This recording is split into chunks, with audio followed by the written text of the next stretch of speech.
Welcome to another video from explainingcomputers.com.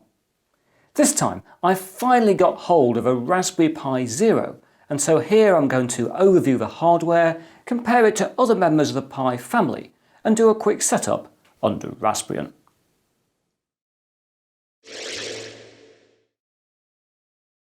So here it is, the Raspberry Pi Zero, this tiny little Raspberry Pi computer. This is based on a Broadcom BCM2835 system on a chip, which contains an ARM CPU, a 32-bit CPU, running at 1 GHz, running the ARM6 instruction set. And also on the chip, you've got the video core for GPU running at 250 MHz. But in fact, despite what you might think, this chip you can see on the board here isn't actually the Broadcom BCM2835, it's actually the 512 MB of DDR2 RAM.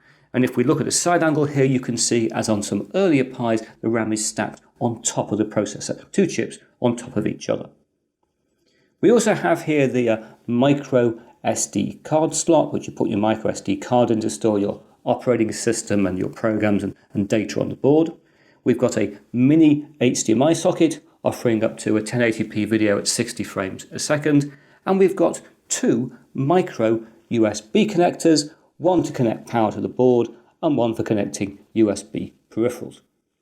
Other than that, that's pretty much it. We've got the actual headers for 40 GPIO pins down on the back here, and we've also got headers here to allow us to connect composite video and also a reset switch if we wanted to.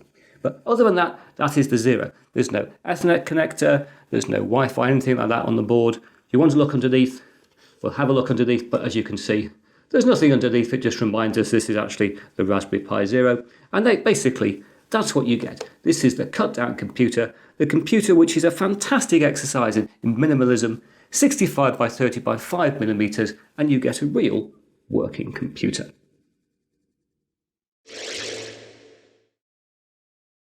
So, I thought we should just take a second to set the Raspberry Pi Zero in the context of the overall Raspberry Pi family.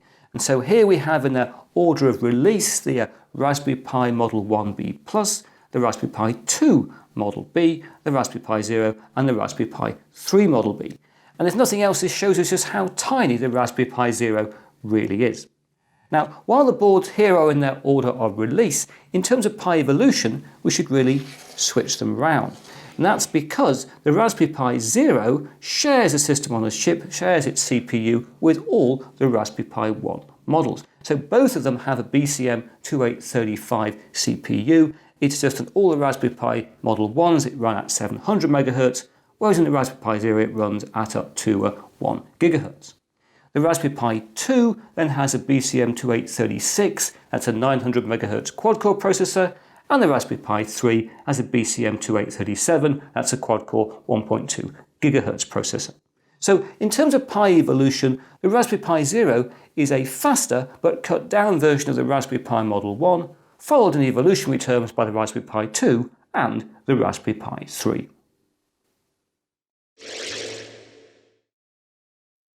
Right, I think it's now high time that we got our Raspberry Pi Zero actually working. And to do that, we're going to need an operating system on a micro SD card.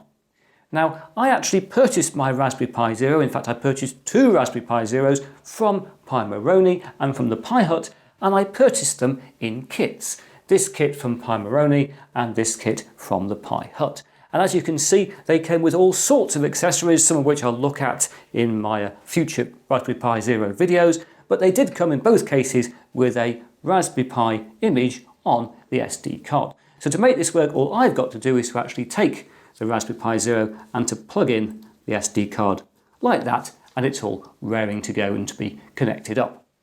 Now, if you haven't purchased your Raspberry Pi Zero with a card with an image already on it, what you need to do is to go to raspberrypi.org and to click on Downloads. From there are various options you can take, but the one I'm taking here is to click on Raspbian, and from there you'll have various options. And the one I'm going to choose in this instance is to download the full version of Raspbian Jessie, the latest version I've got available, which is the 2016 version. I'll then unzip the file, and I'll use a utility called Win32Disk Imager, a free utility, to write the image to my SD card. and note that you need at least an 8GB SD card for the latest full version of the Raspbian operating system. If you want more information on how you do this, you can find it in several of my other Raspberry Pi videos, for example the video Raspberry Pi 2 Accessories and Setup. Once you've got a SD card in your Pi with an operating system on it, you then need to plug in all the requisite hardware. For a start, you're going to need a power supply. I'm using my Pi Hut power supply I've been using for years, but I could use a new one from Pomeroni, but I think I'll save that for another day. That connects in there to the standard micro USB connector. We also need to connect in HDMI. Now, often on the Pi Zero, people will use an adapter like this. It came in both of my kits. This would plug in here, and you could connect your HDMI lead in there. That's a bit bulky, and I'm the sort of person that has leads with mini HDMI on them, not micro HDMI. This is mini HDMI. I have those leads around all the time, so I'm just going to plug that in directly. That'll go to my monitor. I also need a means of controlling this, and what I'm going to do is to take my Rai keyboard, which I've shown you in previous videos. This works via a wireless dongle. There's the dongle, gives me effectively a keyboard and a mouse pad. I'm going to connect this into this adapter that came in the Pi Hut kit, also one in the Pomeroni kit, and that will also connect in under here, and there we'll have that ready to go. If you're thinking, why have I got two Pi Zeros? It's because I've got quite a few videos and projects planned for these lovely little boards in the coming months, but for now it's time to boot up this particular Pi Zero. So, here we are booting into the Raspbian operating system. If you didn't yourself directly install Raspbian to the card, you would first have arrived on your first boot at the Noobs installer, and then picked the Raspbian operating system, and then you'd have seen lots of pretty pictures as Raspbian installed. But either way, you'd eventually arrive, as I'm doing here, on the Raspbian desktop, and here it is running on our Raspberry Pi Zero. Hope I can control it with my little control pad, not quite as easy as a mouse, but it does work, and it overcomes the fact there's only one USB port on the Zero. And if we go to the menu, you can see lots of things are now installed in Raspbian. We've got lots of programming things. We've got LibreOffice. We could actually launch on this, say, I don't know, a spreadsheet, and it would probably work. I don't know why you'd want to run a spreadsheet on a Pi Zero, but it proves the point. It's not going to be as nippy as things I was doing on the Raspberry Pi 2 all of last week, but it certainly will come up eventually. This machine does make you really appreciate the speed of the Raspberry Pi 2. I just Control Q, I can come out of that. When you've just installed on a Raspberry Pi, your Raspbian system, it's a good idea to go into the preferences, and there's now a very nice little Raspbian configuration utility just down there. And if we run that up, you've got various things you can do, one of which is to check the file systems expanded on your machine. In other words, to make sure it's using all the capacity on your SD card. So I'm just going to click on that. And that's fine, that's finished, that's very good. So there we are. I'm not going to show you anything else here under Raspbian other than the fact really it works. Would I like to reboot now? I know I'll reboot a little bit later, thank you very much. I hate it when computers get a mind of their own. But as you can see, we can run into Raspbian, the standard desktop operating system on the Raspberry Pi, on our Raspberry Pi Zero. With its price tag of $5 or £4, the Raspberry Pi Zero really is an incredible small and low-cost computer.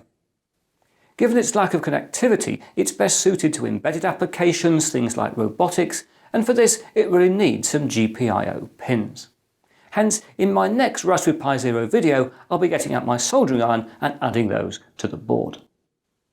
But now that's it for another video, and I hope to talk to you again very soon.